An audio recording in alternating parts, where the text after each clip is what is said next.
माधवपुर नाम का एक गांव था। उसी गांव में एक किसान रहता था जिसका नाम मोहन था, जो बहुत ही मेहनती था। वो अपने खेतों में सारा दिन मेहनत करता और उससे उसको जो लाभ मिलता था उसी से उसका घर चलता था। वहीं दूसरी तरफ मोहन का दोस्त रघु दिन भर सोते रहता था और वो बहुत आलसी था। एक दिन, रामू, ये देख, मैं तेरे लिए घंटी लाया हूँ। घंटी पहनकर जब तुम चलेगा तो ठुमुक ठुमुक ठुमुक आवाज आएगा।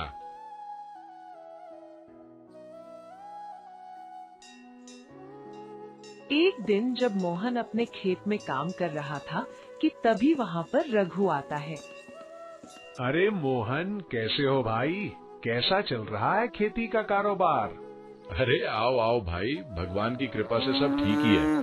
खेती का कारोबार भी अच्छा चल रहा है। तुम बताओ, तुम कैसे हो? कुछ परेशान लग रहे हो, क्या बात है?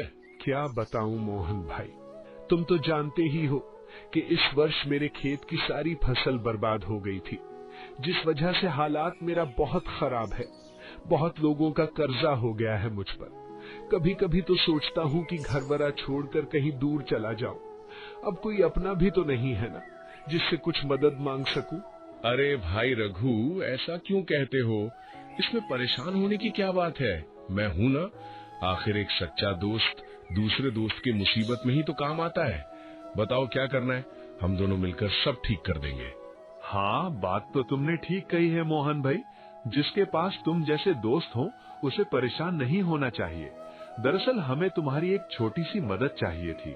हाँ बोलो बोलो, इसमें इतना सोचने की क्या बात है? मैं क्या मदद कर सकता हूँ? मोहन, क्या तुम अपना बैल कुछ दिनों के लिए उधार दे सकते हो? अब देखो ना, पिछले साल का फसल तो पूरा नष्ट हो गया।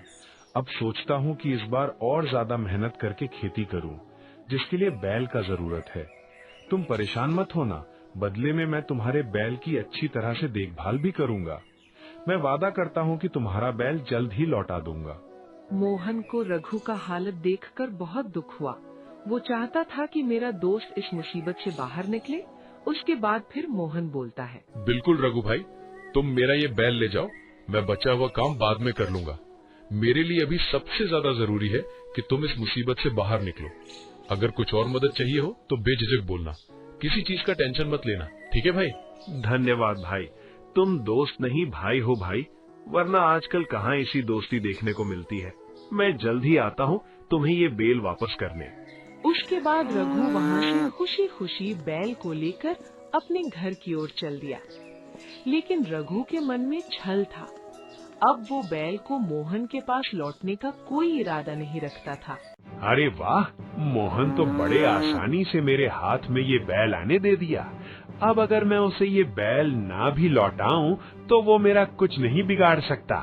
क्यों ना मैं इस बैल को बेचकर कुछ पैसा ही कमा लूं, जिससे मेरी पैसों की सारी परेशानी खत्म हो जाएगी।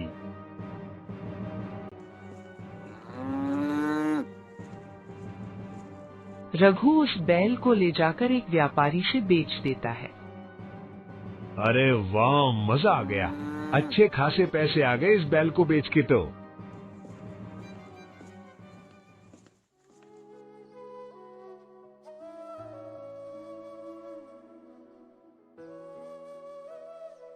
कुछ दिनों बाद मोहन को बैल का जरूरत पड़ा दूसरी फसल लगाने के लिए। काफी दिन हो चुका है रघु को बैल दिए हुए। अब तक तो उसका काम खत्म भी हो गया होगा। वो तो आया नहीं बैल वापस करने। चलो मैं ही उससे अपना बैल मांगने जाता हूँ।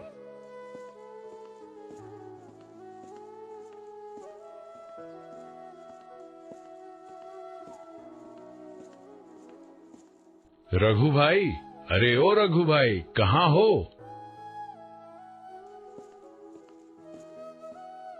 अरे भाई मोहन, कैसे हो? कैसे आना हुआ इधर? सब ठीक है भाई, मैं तो तुम्हारे पास ही आ रहा था।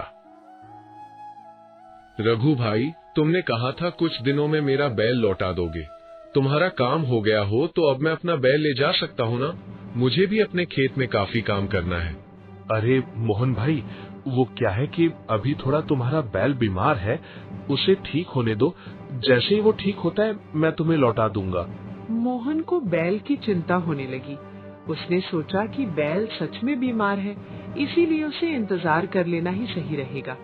मोहन ने रघु के बात पर भरोसा कर लिया और वहाँ से चला गया।